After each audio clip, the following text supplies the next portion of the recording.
people like me. You need people like me so you can point your fucking fingers and say, that's the bad guy.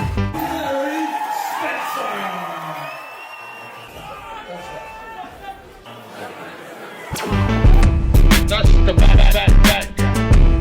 That's the bad guy. That's the bad guy. That's the bad guy.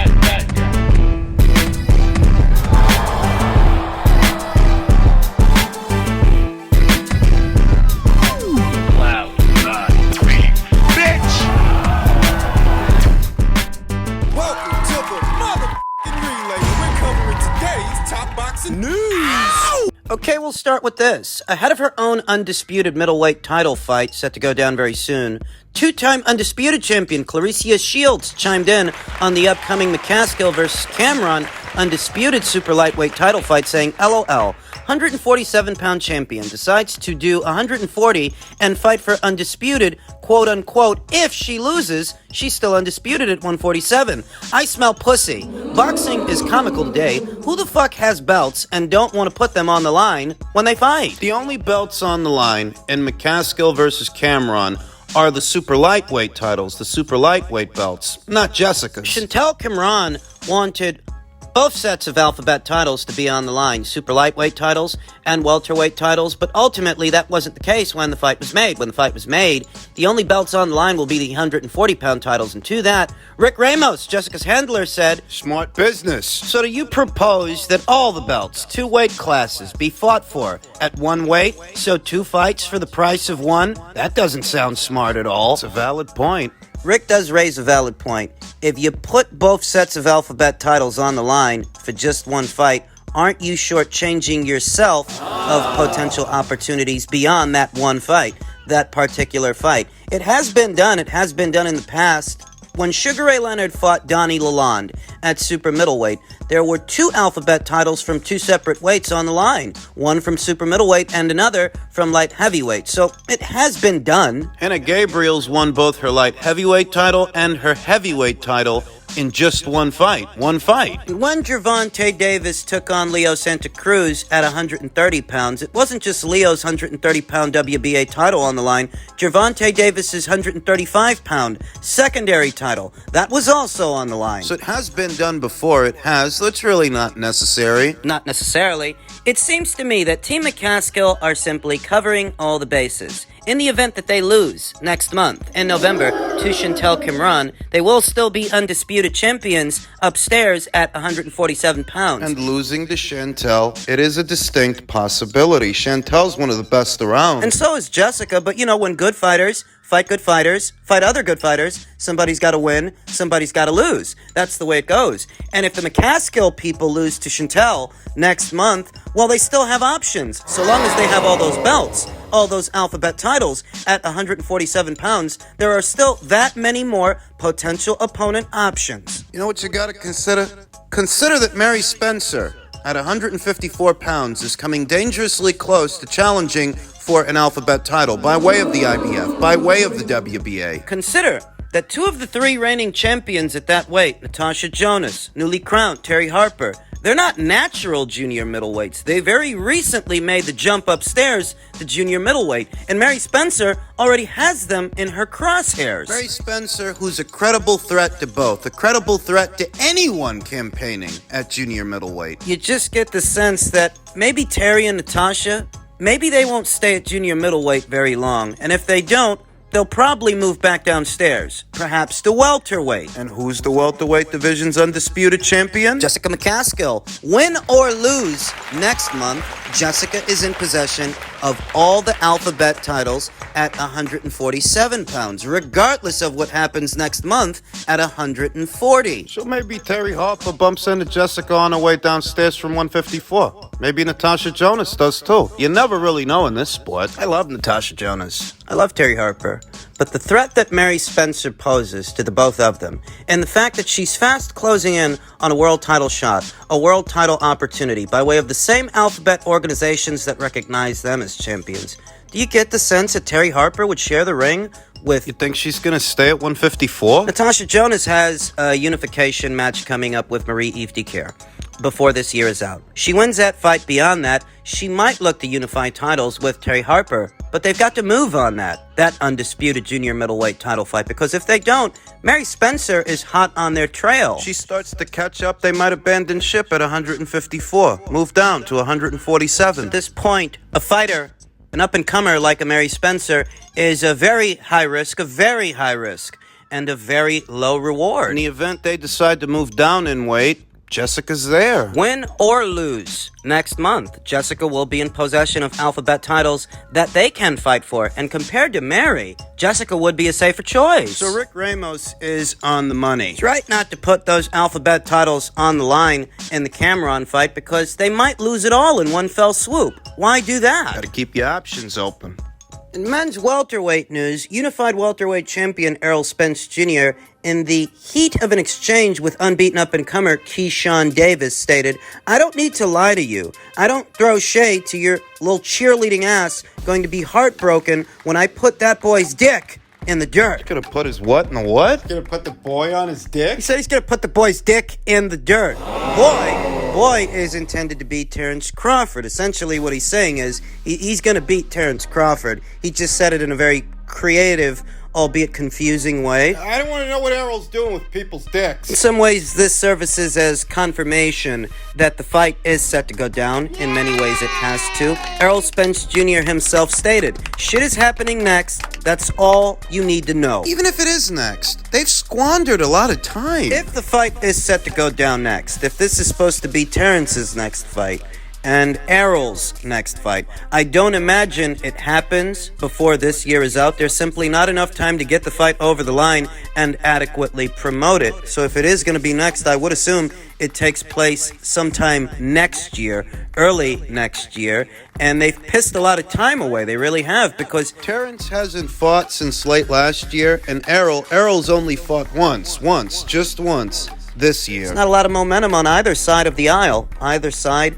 of the coin. Feels like it's been a long time since we saw either of them in action, and that's really not conducive towards building a fight, letting that much time pass. And all the alphabet titles are all tied up in this situation, so any mandatory challengers by way of the alphabets, they are directly affected by this as well. The effect that these negotiations have had on the welterweight division has been an adverse effect, because Amontes Stanionis don't get to fight for the WBA title till this is sorted. Jaron Boots Ennis doesn't get to fight for the IBF title until this is sorted. And these are young guys, young unbeaten fighters that need to fight regularly so they can build a buzz for themselves. But how are they supposed to do that? You got two young fighters, two unbeaten guys on the cusp of fighting for alphabet titles. In a situation like that, you don't take any fight, not just any fight, take needless risks. Not when you're on the cusp of fighting for an alphabet title. Because you don't want to jeopardize your title shot, though at the same time, you have to keep active, you have to keep busy. You don't just want to sit on the shelf collecting dust, waiting for your title shot so that by the time it comes around,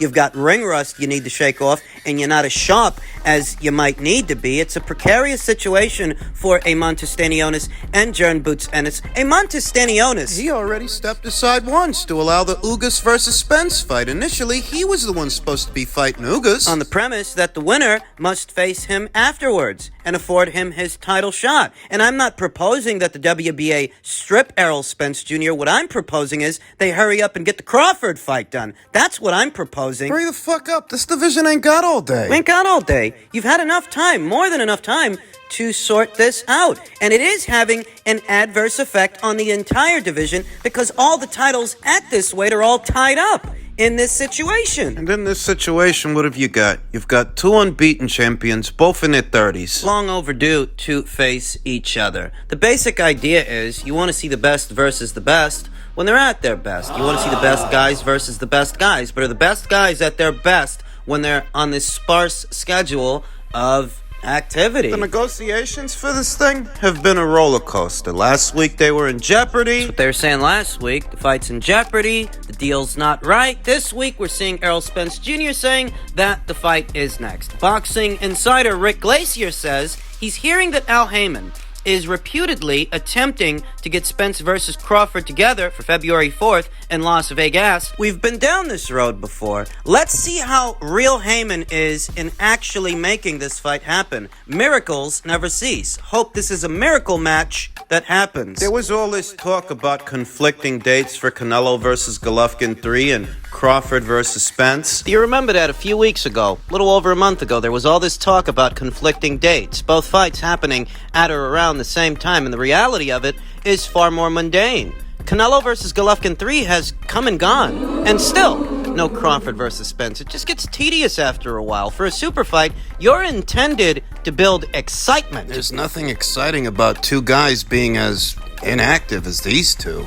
Finally, in light of the past few days' controversy, per a tweet from Michael Benson, Eddie Hearn on when Chris Eubank Jr. versus Conor Benn can be rescheduled, I think everybody in the sport's got to be comfortable. That's very difficult because I've seen some very righteous people over the last 24 hours. But everybody needs peace of mind. This fight is too marred with controversy to revisit. To be revisited it is. For starters, you've got a welterweight, an unbeaten welterweight, who really hasn't fully established himself there. He hasn't. Venturing north of welterweight, 2 divisions, to take on Chris Eubank Jr., a guy who's been around the block at middleweight and super middleweight. Not because he needs to, because he wants to. On the premise of their namesake, on the premise of their fathers and The rivalry between their fathers. In all actuality, Conor Benn versus Chris Eubank Jr. never needed to happen. It was never necessary. And when you think about how all of this played out, did Conor Benn resort to using a performance-enhancing drug because of the trip north, because he would be fighting as a middleweight? You know what they say? When you have a mouse, you have mice. They might have caught Conor Benn with a banned substance in his system now, but that doesn't necessarily mean that this is the only time he's resorted to using banned substances to gain a competitive edge. And when you think about what banned substance was found in his system, clomiphene, something you would take in tandem with another performance-enhancing drug, perhaps an anabolic steroid. The implications of all of this. We don't actually know how long Conor Benn may have been doping. Though on the premise that he was only doping for this fight because this fight, unlike his previous fights, unlike his previous bouts, would be taking place at middleweight as opposed to welterweight. If we just take all of this at face value, revisiting this fight. If they tried to do this thing a few months from now, it would just reopen all those old wounds. You let a little bit of time pass. You let people forget.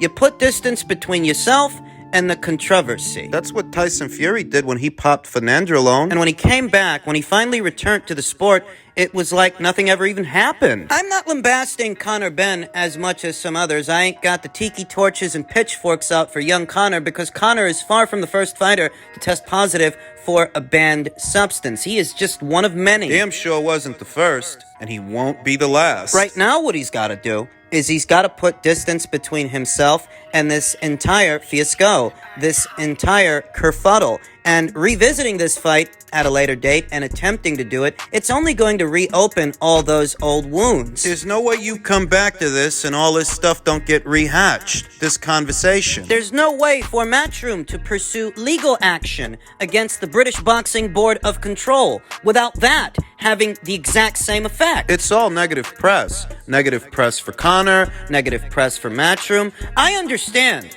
that a large number of very hypocritical... But there are a lot of people sitting on their high horses right now, pointing a finger at Conor, pointing a finger at Eddie. People in the industry, people that, outside looking in, seem just as complicit. Oh, you think Eddie Hearn is complicit with doping in the sport of boxing? Well, what's Bob Arum and Frank Warren for doing business with Tyson Fury? What's Lou DiBella for doing business with John Pascal, who not that long ago tested positive for 4 banned substances? We can play this game all day. But the basic idea here is you got to put distance between yourself and this entire fiasco, this entire kerfuddle. And revisiting this fight or pursuing legal action against the British Boxing Board of Control only keeps all of this. It keeps it in the news, and it keeps people talking about it. You don't want that. Unfortunately, it seems like Matchroom and DAZN, they had a lot riding on this because this thing was set to generate a lot of money. It wouldn't have surprised me at all if the event, had it gone through without the controversy, it wouldn't have surprised me if this pay-per-view would have generated in excess or at least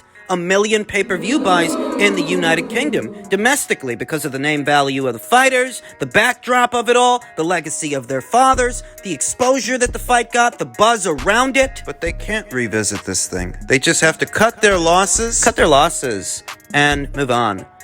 Benn can rebound from all of this. He is still very young. He's still an unbeaten fighter. There's still more work needs doing. Even if they can't revisit this fight, it's not the end of the world. Now, it's reported that they knew about the test results for weeks.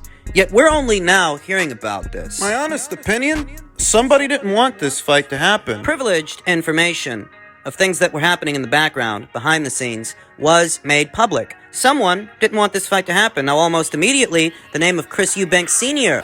will come to mind. Chris Eubank Sr., who was protesting this fight, demanding that it be boycotted. He could have been privy to information that the rest of us didn't know about. I feel like information was leaked to the media in order to stop this event from happening. Perhaps the leak was Chris Eubank Sr.? Perhaps it was him, perhaps it was someone else. Eddie Hearn has competitors on both sides of the Atlantic Ocean. Though particular to this event, he's got 2 competitors in the UK, 2 major ones, Frank Warren and Ben Shalom. Sky Sports and Boxer, BT and Queensbury. They've got to be breathing a sigh of relief that this show didn't go through, because this was going to be a very big show for Matchroom, a very big show for the DAZN platform, and a very big show in the United Kingdom. How happy do you think they are that all of this fell apart for Eddie and all the negative press that he's getting? How happy do you think that makes them? I'd be all surprised if they had to change their pants when news broke that this thing wasn't happening. Fish says Frank Warren,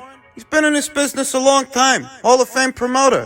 He's got connections, relationships. Who's to say that someone at the BBBOC didn't leak this information to him for a price? Corporate espionage is a real thing. It's been around for years, and intel, especially intel like this, it's got value. They've known about the positive test results for weeks and acted like nothing happened. Chris Eubank, Benn. You almost get the sense that if this news would have never saw the light of day, they would have went through with the fight. Because of the money they stood to make from the fight. It wasn't until all of this was made public that it became unethical, that it reflected poorly on Matchroom, reflected poorly on Benn to go ahead with a fight like this under these circumstances. But up until then, when a guy tests positive for a banned substance, what VADA then does is notify both parties, and they notified them weeks ago. They've sat on this news. The whole time we've been waiting for this fight as the fight date approached, these guys, they already knew about it. And I get the sense that if not for the news being made public, if not for that, they would have went ahead with the show. Same way Bob Arum went ahead with Robson Conceição versus Oscar Valdez. Was making this information public that sabotaged it. And that being said, there's too much negative press in association with this fight to revisit it. You gotta let it go.